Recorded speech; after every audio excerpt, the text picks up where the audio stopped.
Hello, welcome to the free Super Tips World Cup 2018 preview. Yes, it all starts on June the 14th with the hosts Russia in action against Saudi Arabia. Our first focus, though, here today is going to be on who's going to win it. I've got a high-quality panel with me as well. I've got Dean Goddard, a familiar face on free Super Tips. I'm also joined by the Romford Pelé himself, former professional Ray Parlour, and Steve Free from Bet365 is also here with me in the studio. Hi, guys, you all right? How you doing? Yeah, very well. Good. Right, should we start with the main six contenders for the World Cup outright? Let's start with Brazil, shall we? They're just about the favourites, aren't they, currently? Top price. You're looking at around sort of 4.5 to 1 at the moment for Brazil to win it. They've won it 5 times. Dean, I'm going to start with you first of all. Brazil start off in Group E. It looks a nice group for them. Of course, they've got a great record, 5 times winner. They're the winning most nation ever in World Cup history. Yeah, obviously got a good record. Neymar injury is obviously something we need to discuss.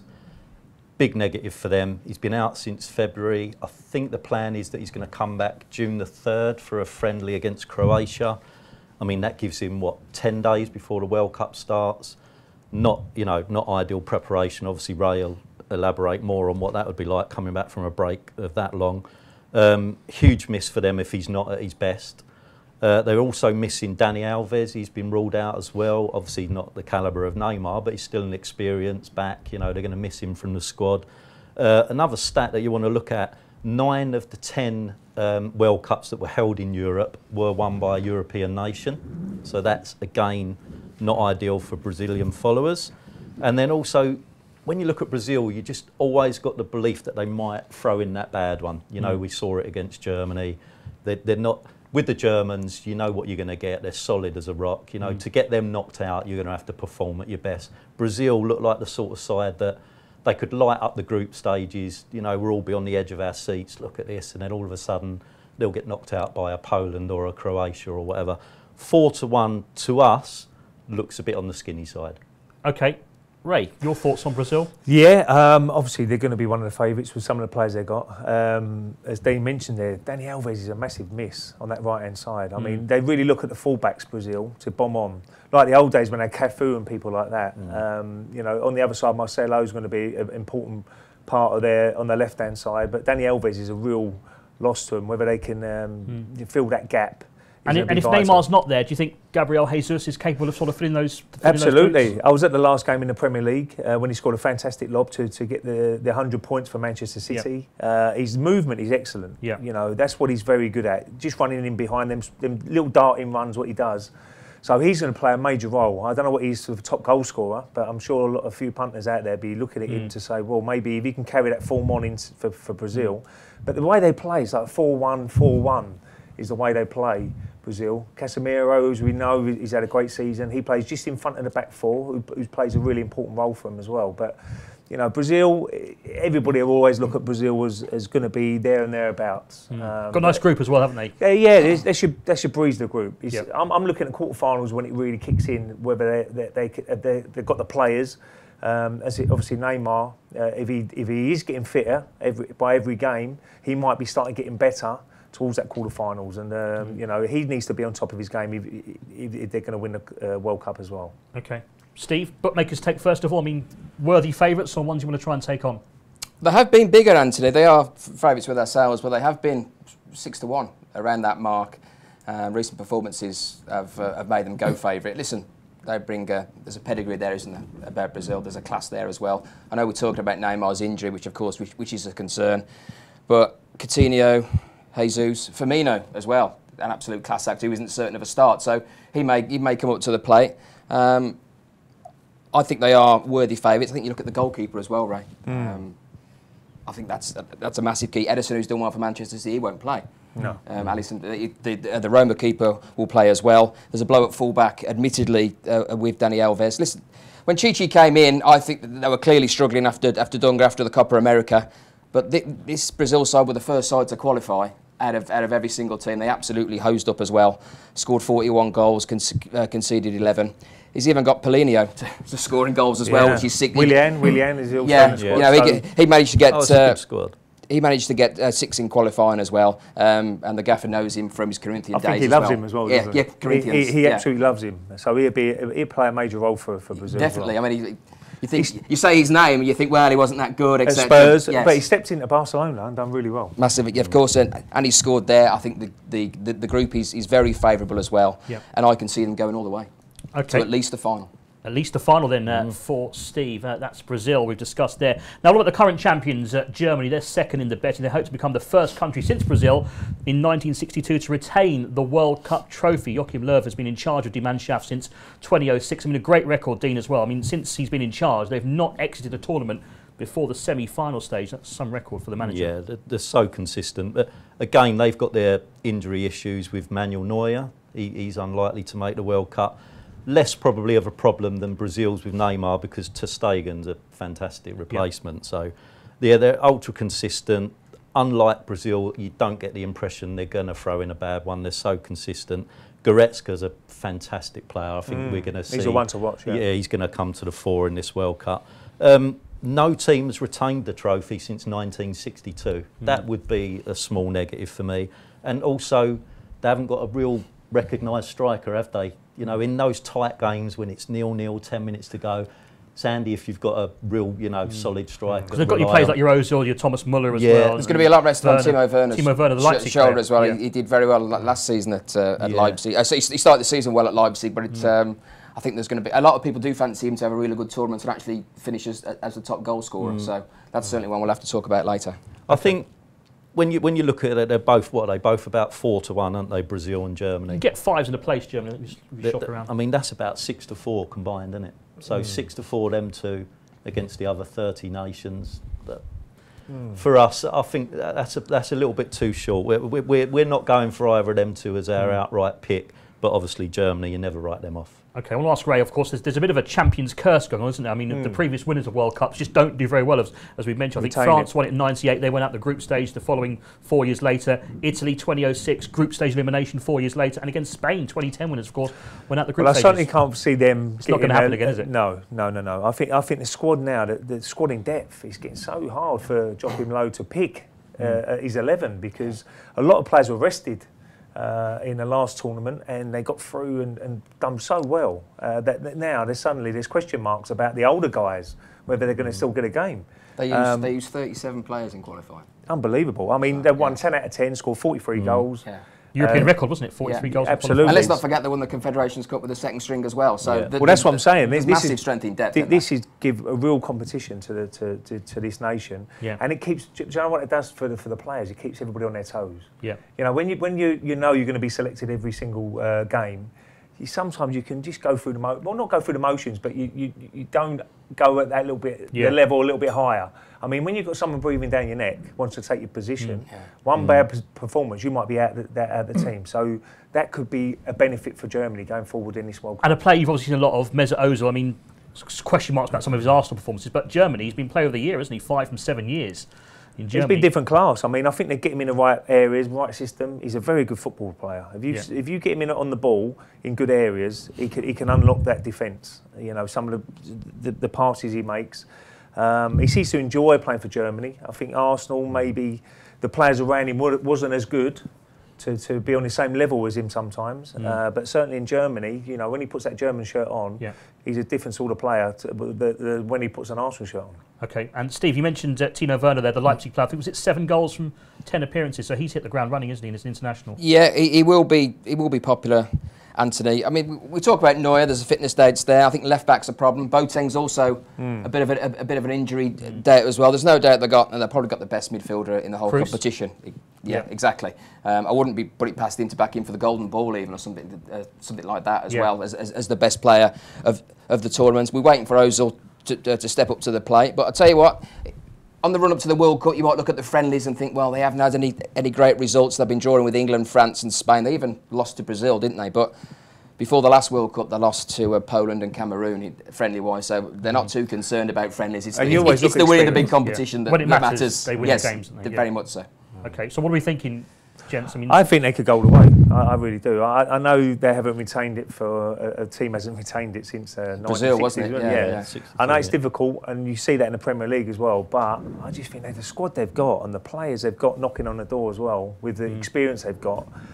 I think they could go very close to so maybe. Just out of those two, Brazil and Germany, I would go Germany a lot more. I would look at Brazil. I would look at the 5-1 shot Germany. Germany, thinking There's more value than obviously Brazil. Ray fancies a bit of 5-1 Germany then for the World Cup. Let's move on to Spain, of course, who won it 8 years ago. Of course, they were fantastic in South Africa, weren't they, when they won it in 2010, albeit in extra time with that Iniesta goal. They've drawn, Dean, their Iberian neighbours, haven't they, in Group B? They've got to play Portugal, it'll be an interesting game. Yeah.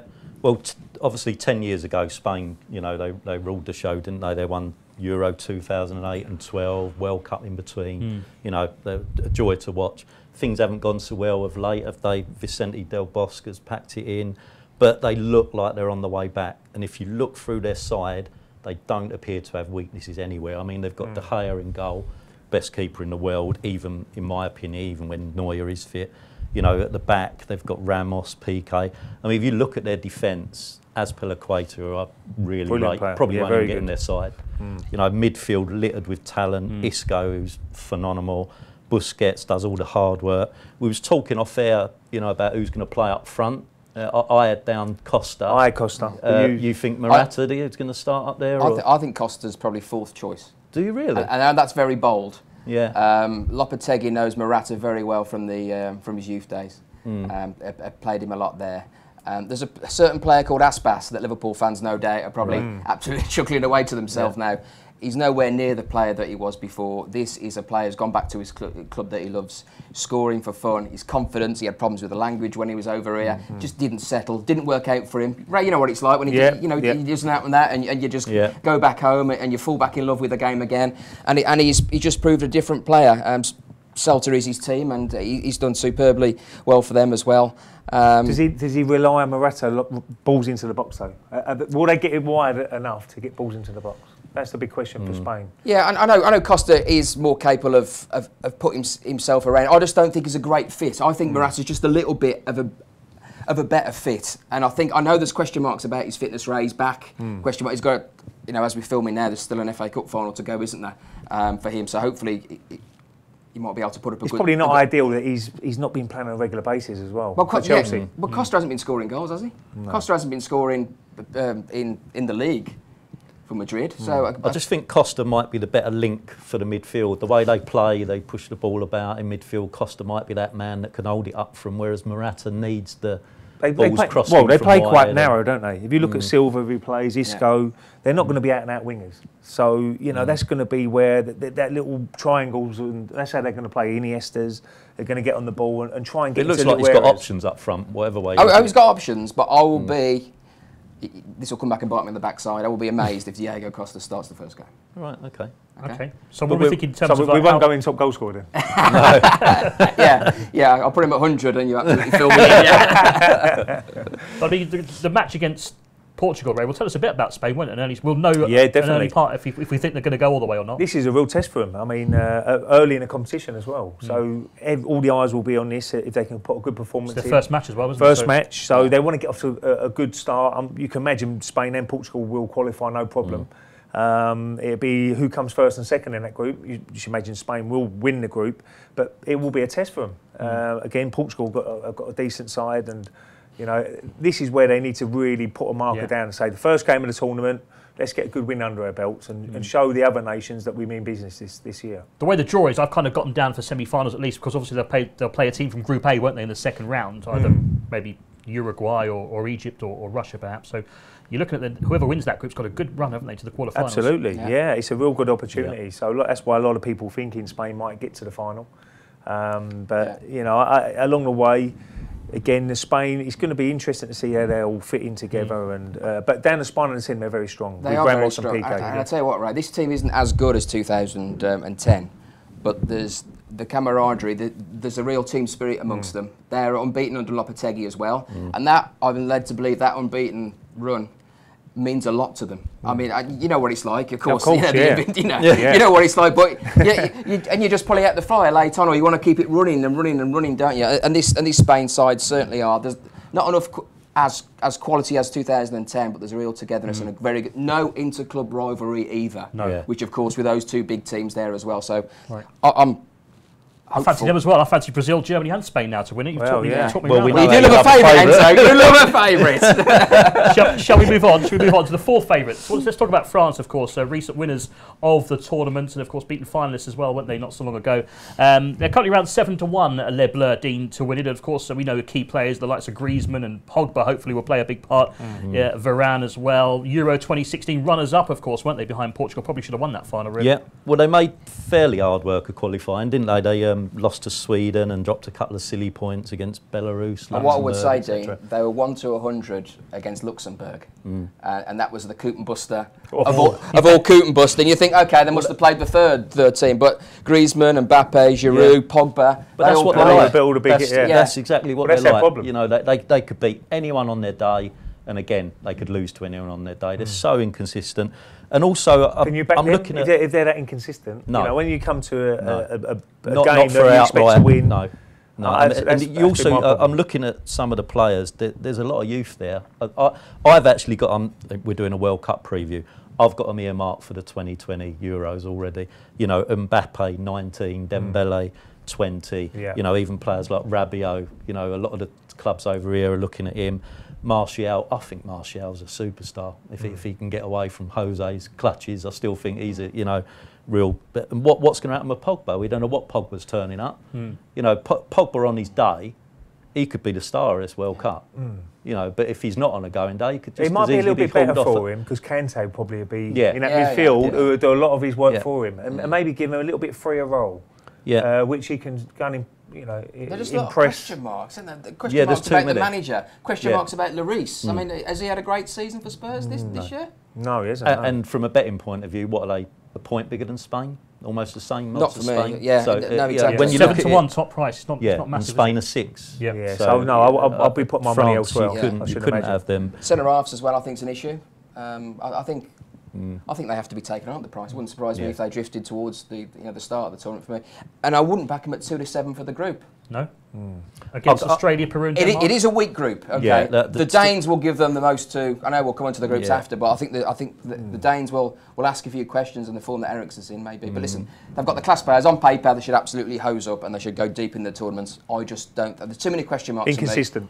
And I'm happy to take him on. I do think they've got an absolute star though in Antoine Griezmann, Ray. I mean, his performances. I'm sure a lot of Premier League sides will be looking at him for next season as well. Can they come out and get him? He'll sink it down to the ground. He's a brilliant player, and as Dean says, they've got good youth there. I mean, Mbappe's going to get better. Dembele, as we met, he's been injured, but he should be in the squad and maybe play. So they've got good players, but it's getting it all together. It's getting that team ethic. Is the most important. A lot of individuals, but can they get it a team effort? Well, you wouldn't be surprised if they beat any of the favourites on a one-off game, but then they could go to the next round and lose to someone that they're certainties on paper to beat. That's what you get with France, and at those odds, you can't be interested. Not for the panel then. They're not buying into Les Bleus this year. They don't think France is going to be good enough to win the World Cup. Let's move on, shall we, to Argentina, of course. Runners-up behind Germany in 2014. Jorge Sampaoli has got a talented squad, Dean, isn't he? The likes of obviously Lionel Messi, we know about, Higuain, Dybala, Sergio Aguero as well. Some familiar names in the squad that we know a lot about. Well, yeah. I mean, you say talented squad. This has got to be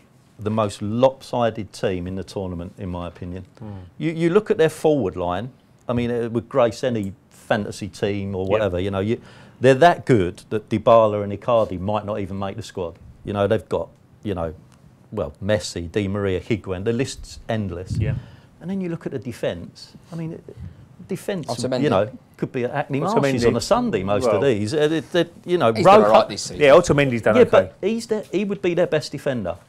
I mean, he still looks an accident waiting to happen to me. Rojo. Rojo can't even get in the United team that's got Jones and Smalling as the centre-backs. Funes Mori as well gets a look in. Romero in goal, never plays a let. If you just look at the balance of the side, well, they play 3 at the back, wouldn't they? They'll probably play 3 with the 4 and with the 3 up front as well. I think they'll be so entertaining to watch. And very attack-minded. Both teams to score market, they've got to be involved in that plenty of times because they're going forward, they're literally frightening. But at the back, I think they look Mascherano so weak. probably play a big role as well with his experience. I imagine. But yeah, you look. That's got to be the worst defence out of the top 6. you would imagine. I think from a bookmaking point of view, I think of all the sides, I know we touched on France there, Argentina would be another one that we think will drift. I think the lays for the they're always popular though, aren't they, with punters usually? Well, it's Messi, of course, isn't it? Yeah. I mean, listen, there are 3 managers in qualifying, Enzo. Sampaoli has come in now. He doesn't know what's his best side. He's renowned, of course, for that high line and you know, and the pressing. He's used over 40 different players, stacks of different formations. Of course, Messi, he is, of course, a class act. I mean, he was embarrassed to win the Golden Ball last time, wasn't he? In Brazil, he wasn't anywhere near the best player. You see when he picked it up. He retired, he came back, he got a 4-game ban, it was down to 1 game. They're just so reliant. We saw him against Ecuador where he goes a hat-trick in that final game to get him there. You know, a bit like Portugal with Ronaldo, they are so reliant on him. Does he turn up at these major tournaments? Question marks. The big thing is a lot of players, though, this could be their last tournament. So, you know, a lot of ageing players who say, "What, this is our last chance to win this World Cup." So, you know, you might see a reaction from that. But as you said before, maybe a little bit like France, a little bit inconsistent. A lot of people would go Messi first top goal scorer, I'm sure. They'd be piling onto him as probably the favourite to be top goal scorer. But, you know, I think the 3 at the back, and as Dean says, a little bit vulnerable at the back. But going forward, you could expect goals in most of their games, either way. What I would say, guys, is that I know you shouldn't look at friendlies too much, but they've lost to Nigeria 4-2 and got absolutely mullered by Spain 6-1. And that... I don't care what you say, whether it's a friendly or not, that doesn't help. That doesn't help going into a tournament situation that you conceded that many goals. They'd be a bit wary, them defenders. At the back. First game against Iceland as well, isn't it? They're the sort of team that could sort of frustrate them if they could sort of hold them to... Hope they're good at long throws. Hope they're good at defending long throws. Well, Gunnarsson's got an injury at the moment, so he's... is he? Yeah, he's got a knock at the moment. But I think of all the big teams, you know, at Bet365 Towers, they'll be happy to take on Argentina the most. All right, so nobody really fancies Argentina to go all the way this year. 11-1 top price, but the boys not having Argentina this time around. The final team of the big 6, if you like, in terms of outright winner is Belgium at top price 12-1. Of course, a team we've always been highly rated. They've never quite put it all together yet, have they, in a tournament? No, but they've never had a team like this. I mean, Premier League All-Star 11 on paper, isn't it, really? Courtois in goal, Alderweireld and Vertonghen and Company at the back. I mean, De Bruyne and Hazard. I mean, what, you know, having them two in your midfield. And, you know, Romelu Lukaku, who me and Enzo absolutely adore. Hopefully be okay when he gets a little fitness doubt about him at the moment. But he should be all right for the tournament. He should be all right. I mean, last 16 opponents are likely to be Poland or Colombia. And then I think if the draw works out, they'd probably face Brazil in the quarters, which is obviously a big match. Wouldn't put anyone off them. What, they're about 11-1, 11 aren't they? Bet365. I'd rather them than Argentina, rather them probably than France as well. Will they win it? Probably not. A few question marks on the manager still. Martinez. He's better than Wilmots. He's liked a lot better than Wilmots because the player. I mean, you heard one of Lukaku's interviews as soon as he went, and he was talking more open. He said, well, he didn't say it in as many words, but thank God he's gone, type of thing now. And you imagine that Martinez seems. I mean, tactically, he was obviously questioned before in the Premier League, but he seems a nice guy, arm around the shoulder. And kind of that you kind of like to play for, Ray, I'd imagine. Absolutely, and they've got Thierry Henry as well. Who could be a massive influence in that dressing room there. He's been there and won it, so it's going to be interesting to see how Belgium. A lot of people will be looking at Belgium and say this could be the ones, this could be their year that they could go all the way. But it's whether you can get that right blend in the team again. You've got so many good individuals, as we said, De Bruyne, Hazard, Lukaku on his day, he can score your goals. But can they get it a team again? Can they make it in the top side? You can't forget that defeat by Wales, can you, in the Euros? That's always the back of your mind, isn't it? That's got to be in the back of your mind. What about this defensively? Have we got question marks there? How much has Alderweireld played? Company? What about him? Vertonghen? Yeah. Vertonghen's had a good season. He's had a very good season. Yeah. Alderweireld maybe a little bit of a worry. Company, injury-wise, could go at any time. Yeah, but you know, he's looking at this as his last tournament as well. So he's going to make sure he's ready to go. It'd be probably a little bit of a concern with Alderweireld that he's not been playing on a regular basis. I'd put him above Argentina, though, would you? Yeah, definitely. Yeah. Right, we've gone through the big 6. Not sure. We've gone for the big 6. Time to get one name off each of my guests here in the studio. We'll start with Steve, I think, first of all. Out of those 6, obviously you're expecting one of the winners to come from that group of 6. Who would be your one choice out of those 6? Spain, unbeaten under the gaffer, playing for him a lot. Still question marks about the who plays as the main centre forward. Don't expect to hear from me if Costa starts first game. But I think their all-round team is fantastic, and I think they will win. Okay. Spain to win it for Steve. Ray, I'm going to go Germany. It's not been done since the 60s to retain your World Cup, which would be when Dean's jacket was in fashion. Which would be I quite like that one. He can talk. It's going to be remarkable if they can do it. But I just look at their strength in depth. They're winners. A lot of them players are experienced to win trophies, and the big players seem to turn up with Germany every single tournament. They do, don't they? Winning mentality. I think 92-5-1 in a place is a decent price. There you go. The well-oiled machine, Germany to win it for Ray Parlour. Dean Goddard, what's going to be your final choice, sir? Well, even though he's just had a go at my jacket, I'm in total agreement with Freefy on the end there. We're with Spain. We don't think they've got any negatives, and you got to look at the price as well. We're here to discuss, value, betting, etc. They're 6-1. Brazil were 4-1. For us, it's Spain. Okay, I've got to go Germany. Looking at the stats, so 2 for Germany, myself and Ray. 2 for Spain, Dean and Steve. There we go. That's our thoughts on who's going to win the World Cup 2018.